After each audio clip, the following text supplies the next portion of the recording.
Assalamualaikum warahmatullahi wabarakatuh. Perkenalkan nama saya Eldo Rahmat Saputra dengan NPM 223510858 dari kelas 5C.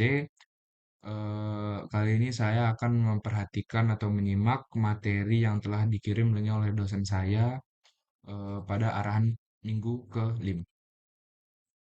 Kita langsung saja dimulai. Kali ini kita akan membahas tentang React Native. Nah, di sini untuk memulai mempelajari React Native, saya menyarankan teman-teman bisa menggoogling ya roadmap React Native di Google ya. Ketika kita googling, kita akan mendapati pencarian pertama roadmap.sh. Nah, ini bisa teman-teman tekan. Roadmap ini adalah panduan yang dapat teman-teman gunakan ketika akan menguasai sesuatu, ya. Terutama di sini adalah React Native topik yang dibahas di sini. Dimana di sini ada bagian introduction, ada detail dari introduction itu apa saja, lalu kemudian learn the prerequisite, environment setup, development workflow, core components, write platform specific code, styling, networking, dan selanjutnya. Ya, dimana tiap-tiap item yang ada di sini, ya, teman-teman bisa tekan. Di sini introduction, pengertian pengantarnya. Nah, dimana di sini kita tahu, ya, dijelaskan bahwa React Native adalah open source framework yang didevelop oleh Facebook, ya. Nah, lalu kemudian di sini kita bisa melihat tiap bagian what is React Native, why use, ya. Nah, di mana di sini kalau teman-teman perhatikan ada bagian 0% dan 0 of 96 dan. Nah, di sini untuk membantu kita men-track progress kita, ya, men-track progress pembelajaran kita. Di mana teman-teman perlu login terlebih dahulu agar dapat mendapatkan benefit dari tracking progress ini. Di mana tiap-tiap item yang ada di sini teman-teman bisa tekan, lalu kemudian ya tentu saja perlu dibaca, lalu kemudian di sini bisa diupdate statusnya apakah done, in progress atau teman-teman skip. Nah, ketika teman-teman sudah mempelajarinya, teman-teman bisa tekan done. Ya, wala di sini tentu saja teman-teman perlu login. Oke, what is React Native? Nah, ini tentu saja perlu dipahami dan di mana di sini teman-teman perlu memahami React Native dari mana? Dari dokumentasi resminya.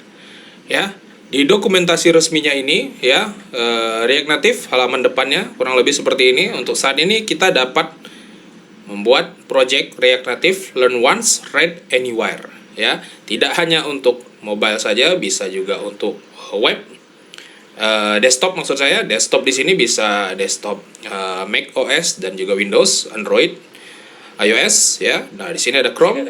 Ya, tentu saja untuk browser di sini. Chrome, Mozilla, Firefox, beberapa browser yang populer. Ya. Create native apps for Android, iOS, and more using React. Jadi, React Native ini dia menggunakan React. Oke, nah ini tentu saja teman-teman bisa masuk ke Get Started. Nah, bisa membaca yang ada di sini. Lalu kemudian, nah, setelah introduction lanjut ke learn the prerequisite. Memang di sini teman-teman perlu memahami ya, untuk mempelajari React Native ini perlu memahami JavaScript dan juga React. Makanya arahan saya ya memahami atau merefresh pemahaman kita terkait React, JavaScript dan React ini. Dimana di sini juga ada JavaScript roadmap. Nah, bagi teman-teman yang tertarik mendalami bahasa pemrograman, contohnya di sini adalah JavaScript, teman-teman dapat mengeksplor yang ada di sini. Sekali lagi, ya saya harap teman-teman ketika lulus minimal ada satu bahasa pemrograman yang teman-teman kuasai. Ya, nah teman-teman bisa belajar dan dipandu lewat web ini.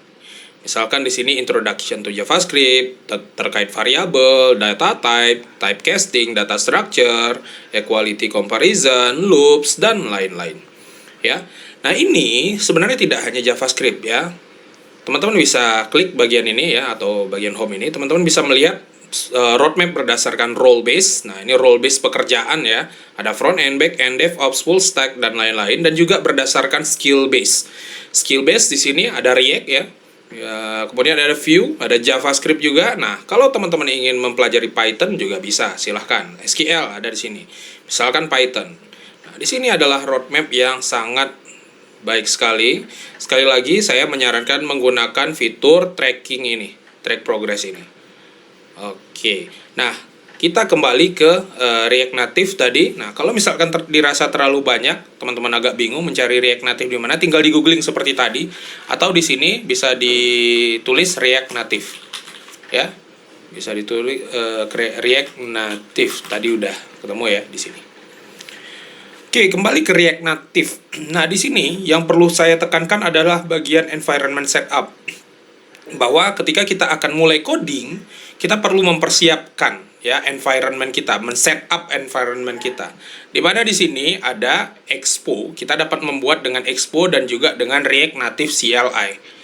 Ya, ada dua garis putus-putus di sini, Expo dan React Native CLI. Di mana di sini dengan kita akan banyak menggunakan Expo, terutama Expo Snack. Ya, Expo ini sendiri adalah framework ya, and a platform that allows you to develop, build and deploy React Native application easily and quickly. Nih, ini kata kuncinya. Easily and quickly. Oke. Di mana di sini ada dengan create Expo app, di sini command line yang dapat kita gunakan untuk mengenerate React Native project ya. Ini dijalankan di Node.js misalkan ya. Lalu kemudian di sini ada namanya Expo Snack. Expo Snack ini adalah online playground and development environment for creating and testing React Native project.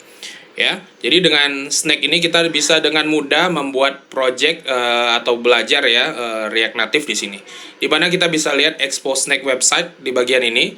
Ketika kita tekan, kita akan muncul tampilan seperti ini. Saya menyarankan teman-teman perlu login terlebih dahulu. Ya, pastikan login terlebih dahulu. Kalau belum ada akun, silahkan buat akunnya terlebih dahulu. Kemudian di sini teman-teman akan disajikan ada bagian di kiri, tengah, kanan. Nah, di sini seperti text editor ya. Di bagian kiri adalah struktur project kita ya. Di bagian tengah ini adalah codingan dan bagian kanan ini adalah preview. Preview apa yang telah kita buat. Di mana di sini kita bisa lihat struktur project kita sangat sederhana, template di sini ya, ada app.js, ini adalah komponen utama. Di sini adalah codingan dari komponen utama. Lalu kemudian di bagian kanan kita dapat nanti membukanya dari web, seolah-olah lewat web ya, hasil di web seperti apa, iOS, Android, dan juga My Device. Nah, My Device ini kita dapat menggunakan device kita sebagai previewnya. Jadi teman-teman perlu login, perlu download Expo Go terlebih dahulu. Oke, mungkin bagian di sini struktur project tidak mungkin kita hanya menggunakan satu komponen saja. Maka kita perlu membuat beberapa komponen karena aplikasi kita tentu saja akan kompleks ya. Nah, komponen itu bisa kita kumpulkan dalam satu folder, misalkan di dalam folder komponen ini. Ya, atau mungkin nanti semakin kompleks lagi, struktur folder biasanya menyesuaikan, jadi fleksibel, tidak kaku.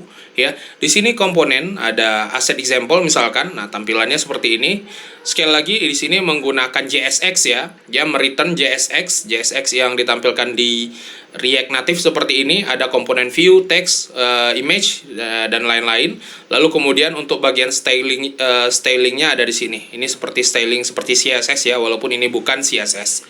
Ya, stylingnya seperti ini. Lalu kemudian, nah ini komponennya bernama komponen asset example. Ya, walaupun terkesannya sebagai function, tapi ini adalah komponen. Jadi asset example ini akan digunakan di app. Nah, ini contoh sederhananya seperti ini ya. Nah, jadi caranya adalah mengimpor asset example dari mana? Dari sini. Oke, kemudian ditampilkan di sini. Nah, ini kalau kita hilangkan maka, nah misalkan kita tampilkan yang paling cepat itu di web ya, karena kalau untuk Android kita perlu mengantri. Nah, kita perlu tekan terlebih dahulu loading. Nah, tapi boleh kita coba di sini biar kita bisa melihat. Jadi biasanya nah, di sini langsung muncul. Oh, tampaknya sekarang tidak perlu mengantri ya. Tapi ada kalanya mungkin nantinya teman-teman perlu mengantri karena ada banyak yang menggunakan ini. Nah, ini tampilannya. Kalau saya kembalikan, aduh, ini Grammarly saya agak mengganggu. Oke, asset example saya kembalikan. Nah, muncul. Dan ini juga bisa teman-teman coba misalkan mengedit item di sini misalkan dengan tulisan sederhana ya, hello world. Nah, ini juga bisa. Oke, nah, dia langsung berubah karena di sini ada fitur hot reload yang langsung merefresh ya. Oke, jadi untuk selanjutnya teman-teman akan mengeksplor React Native ini, saya menyarankan teman-teman mengikuti yang ada di sini. Dan terutama nanti teman-teman perlu mengeksplor ya, mempelajari pertama yang bagian basic ini. Ya, nanti arahan detailnya akan saya infokan di grup ya, seperti biasa.